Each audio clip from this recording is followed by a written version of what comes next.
بسم الله الرحمن الرحيم السلام عليكم ورحمة الله تعالى وبركاته كلانتي وعن داوديال kusoo dhawaada wararkii ugu dambeeyay ee Soomaaliya iyo caalamka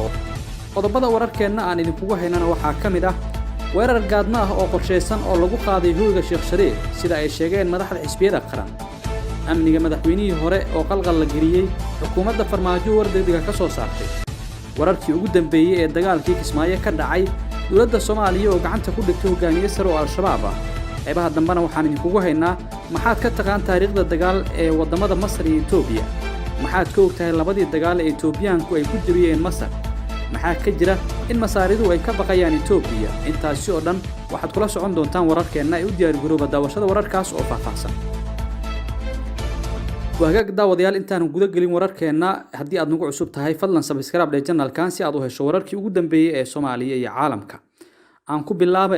madaxda ayaa war-saxaafadeed ay soo saareen waxay ku sheegeen in la isku dayay in weerar gaadma ah oo qorsheysan lagu qaado xarunta madasha iyo hoyga madaxweynihii hore ee Soomaaliya mudane Sharif Sheekh Axmed ahna hogaamiyaha madasha xisbiyada qaran war-saxaafadeedka madasha ayaa lagu sheegay habeenadii isku xigay ee taariikhdu ahayd 22 iyo 23 Maaj ay jireen isku daygaas ciidamadu ay ku hareereeyeen hoyga Sheekh Sharif waxaana ay sheegeen in xadgudub ay ku tahay xurmada madaxweynihii hore isla markaana ay ka soo horjeedo shuruucda dalka iyo hanaanka dawladnimada qoraalka ayaa waxa ay madasha xisbiyada qaran ku sheegeen qorshaha isku daygaasi inay gadaal ka riixayso villa Soomaaliya isla markaana arintaas ay ka digayaan qoraalkan ayaa raaciyay in falkaas aysan marmarsiyo noqon karin dib u dhigista ku timaada doorashooyinka ama marin habaabinta ummadda Soomaaliyeed iyo beesha caalamka madaxda dawladda federaalka ay ku booriyeen inay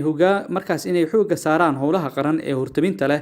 marxaladan kana fogaadaan tallaabo kasta oo abuuri karta xasilooni darro dhinaca kalena xukuumadda Soomaaliya ayaa war ka soo saartay xiisadda guriga Sheekh Sharif war-saxaafadeed oo wasaaradda amniga gudaha ee xukuumadda Soomaaliya ayaa war-saxaafadeed ay ka soo baxay waxay waxba kama jiraan ku tilmaamtay eedeymaha lagu xusay qoraalkii ka soo baxay madasha xisbiyada qaran kaasi oo lagu sheegay in hay'adaha amnigu ay abaabuleen weerar ka dhan ah madaxweynihii hore ee Soomaaliya Sharif Sheekh Axmed war-saxaafadeedka ayaa lagu sheegay in madaxweynaha haatan xilka haya iyo labadii madaxweynayaal ee ka horeeyay ay dhammaantood amnigooda sugaan askar ka wada tirsan ciidanka ilaalada madaxtooyada qaranka sidaas daraaddeedna aysan suuragal ahayn warar haatan la faafinayo waxaanu adkeynaynaa in madaxweynayaashii hore Sharif Sheekh Axmed iyo Xasan Sheekh Maxamuud ay yihiin madaxweynayaal dalkan ka soo samata bixiyay marxaladda adag qarankana ay ku leeyihiin tixgelin gaar ah amnigooduna uu yahay waajib qaran oo ay u helan yihiin ciidamada loo ignaday ilaalinta madaxda qaranka soo martay goorsii horeysay qoraal uu bartiisa Facebook ku qoray wasiirka amniga Soomaaliya Maxamed Abuukar Islow Ducaale ayaa lagu tilmaamay waxba kama jiraan wararka sheegaya in ciidamada dawladeed la dul dhigay hoyga Sheekh Sharif sidoo kale qoraallo ay bartooda Facebook soo dhigeen waqtiyo isu dhow xildhibaan Mahad Salaad iyo xildhibaan Axmed Fiqi ayay kaga digeen isku dayga ciidamo ka amar qaata madaxweyne Farmaajo ay ku weerar rabeen hoyga Sheekh Sharif dowladda Soomaaliya waxay gacanta ku dhigtay hogaamiye sare oo al-shabaab ah war-saxaafadeed ka soo baxay wasaaradda warfaafinta dhaqanka iyo dalxiiska Soomaaliya ayaa lagu xaqiijiyay in 23 Maarso 2020 ay ciidamada danab gacanta ku dhigeen sargaal sare oo ka tirsan xarakada al-shabaab kadib howlgallo laga sameeyay gobolka Shabeellaha Hoose howlgalkan ay qaadeen ciidamada ammaanka Soomaaliya xilli habeenimo ah ayay ku soo qabteen Ibrahim Maxamed Roble oo al-shabaab u qaabilsanaa canshuuraha sidoo kalena kamid ahaa xoogaga amniyaadka ee ka howlgala gobolka Shabeellaha Hoose qabashada mas'uulkan sare ee ka tirsan al-shabaab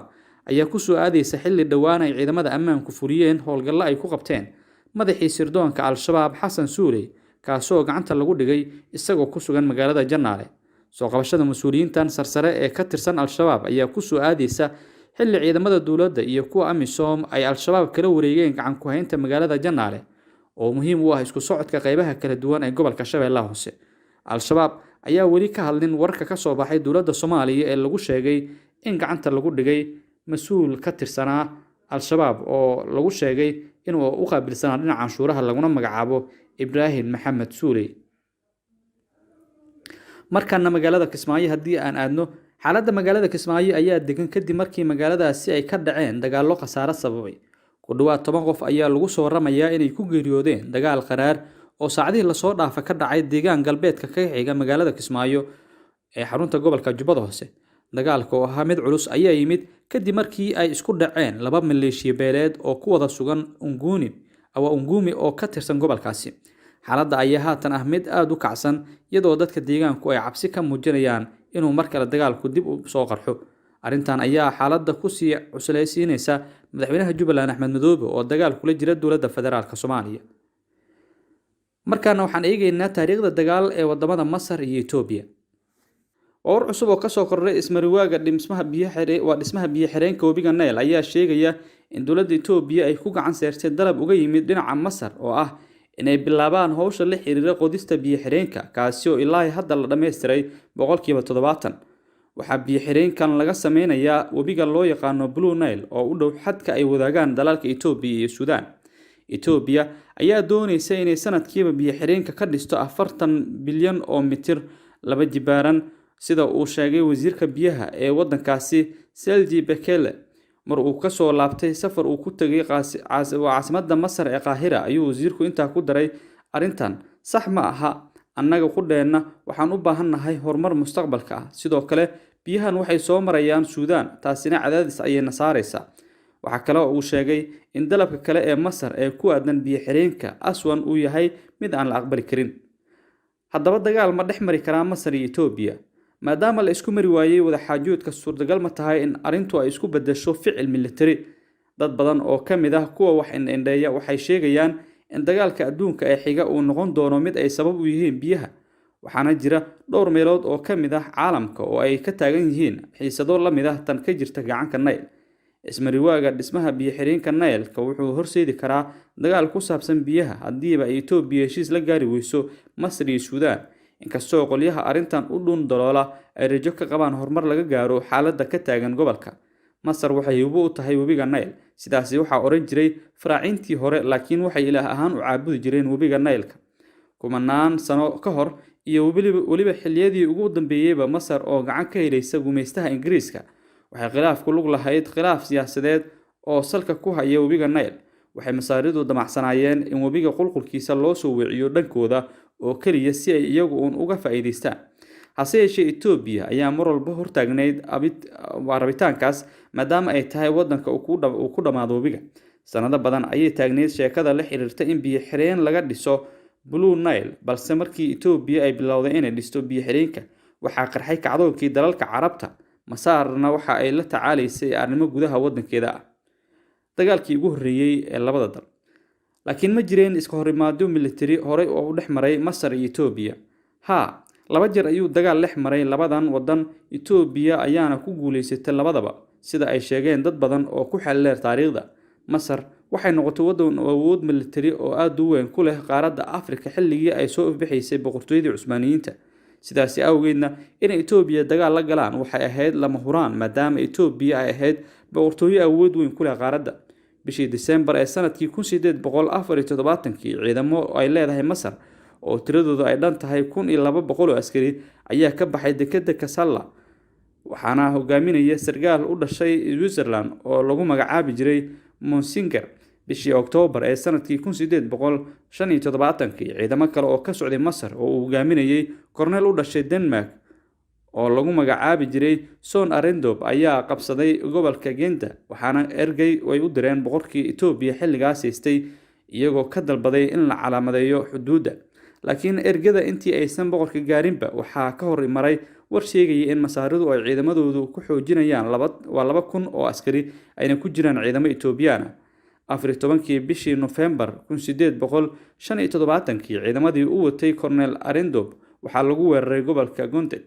Ciidamada halkaasi ka joogay Masar oo ay tiradoodu ahayd 2,500 waxay la fajaceen siday ciidamada Itoobiya u isticmaalayeen hubka gacanta lagu qaato. Markii la gaaray 16 November dagaalkii wuu dhamaaday waxay ayaana ka badbaaday ciidankii Masaarida.